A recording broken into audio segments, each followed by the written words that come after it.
News every 15 minutes, weather every 10, and sports twice an hour. Newstalk KGVO, AM 1290 and now 101.5 FM. You're listening to Montana Morning with Peter Christian.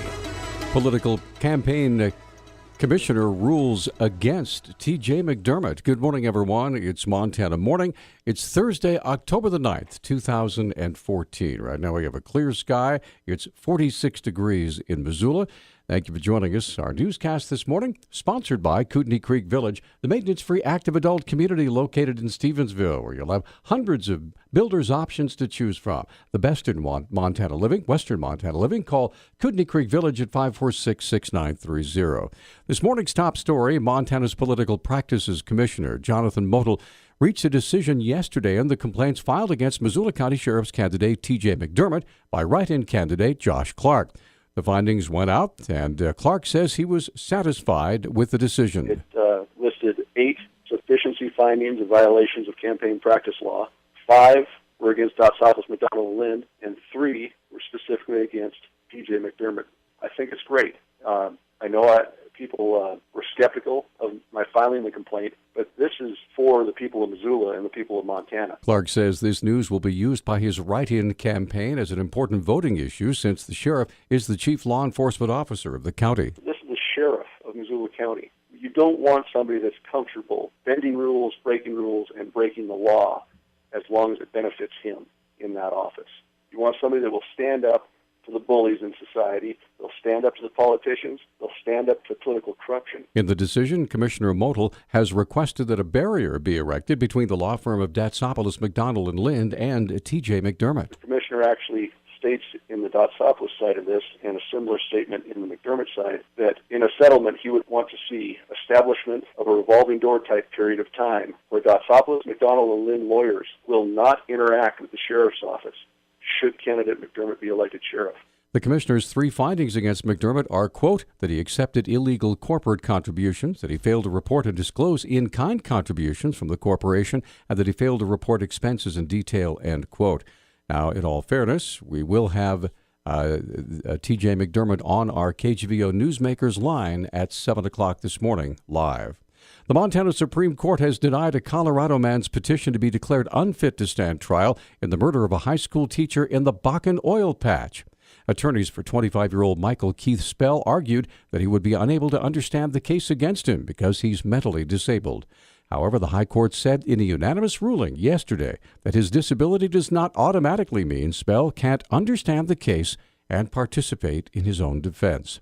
Justices also said State District Judge Richard Simonton acted within his discretion when he ruled Spell's competency was restored since a 2010 drug case in Colorado in which he was declared incompetent.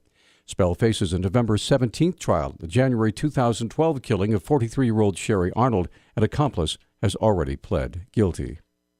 Montana's Attorney General Tim Fox announced yesterday that his office, along with the Federal Trade Commission and 49 other states, reached a multi-million-dollar settlement with AT&T Mobility, LLC, over their cell phone bills. All told, it'll be $105 million that AT&T will pay for having engaged in mobile cramming, which is placing unauthorized charges on phone bills for services such as horoscopes and texting plans and other things. In addition to the $105 million fine, AT&T Mobility is being forced to fundamentally change the way they do business. They'll have to get express informed consent from their customers before they can place any charges on their bill. And then finally, there has to be a very robust system in which AT&T consumers can request refunds for charges they did not authorize. AT&T Mobility also agreed to pay $20 million to the Attorneys General, $5 million to the Federal Communications Commission.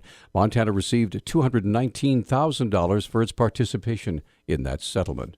A Montana town that once offered to take in suspected terrorists from Guantanamo Bay out of desperation to fill an empty $27 million jail has finally started to fill its cells. Warden Ken Keller says the Two Rivers Jail in Hardin has taken in 60 American Indian inmates from tribes in Montana, North Dakota, and Wyoming. Most arrived under a contract between the private jail's new operator, Emerald Correctional Management, and the Bureau of Indian Affairs. It's a long-sought turnaround for Hardin, which built the jail on speculation in 2007 and then couldn't find any inmates. The town's plight drew international attention in 2009 after local officials sought unsuccessfully to take in Guantanamo Bay, Cuba detainees. For now, all operating revenues will go to Emerald and to pay off construction bonds. Montana Fish, Wildlife, and Parks is seeking public review and comment on its proposal to acquire 158 acres adjacent to the Fish Creek Wildlife Management Area west of Alberton in Mineral County. Spokeswoman Vivica Krauser says the proposed addition includes 1/2 mile of Fish Creek. It would help protect this important habitat both in the stream and alongside in the riparian area, also some upland habitat that's important for some sensitive species. Some of those are fish species such as bull trout and west slope cutthroat, and then also just great elk habitat and habitat for a variety of other wildlife. Before the proposal is finalized, Krauser says FWP has some hoops it has to jump through first. The lands right now are owned by Five Valleys Land Trust with the intent that they would like to see them go to public ownership. And if that were to happen, entities would come together to fund the $350,000 purchase. And right now we're accepting comment through the 7th of November, and so people can come out and ask questions and submit comment. You can also go online to the FWP website at any time, review the proposal, and submit your thoughts there. The website, of course, fwp.mt.gov under public notices. The hearing is Tuesday, October 21st at 6:30 p.m. at the Alberton Community Center. Yellowstone National Park released its September numbers yesterday. Park spokesman Al Nash said they have beaten yet another visitation record. We just released our visitation for the month of September. It was our biggest September ever. We've really had a strong visitation year for 2014. In fact, we've received more visitation for the first 9 months of 2014 than we did for the full 2013 calendar year. Even with a record month, the park is still about 1/3 of a million short of beating the all-time record. So the record was 2010, and that was 3.64 million recreational visits. We're already one of the busiest years on record for Yellowstone. I really don't expect that we're going to have the record year this year. At its current pace, Yellowstone National Park is set to have its 4th highest visitation levels of all time this year. News Talk time now is 6:10. News Talk, KGVO. Missoula's official weather station. Well, a little bit of moisture moves across the region on this Thursday, but the sprinkles that it could provide will stay away from the Missoula area. High today of 73, so gradually getting cooler. Big changes in store for the weekend as we get much cooler heading into Saturday. I'm meteorologist Matt Gray for KCI 13, your first alert station.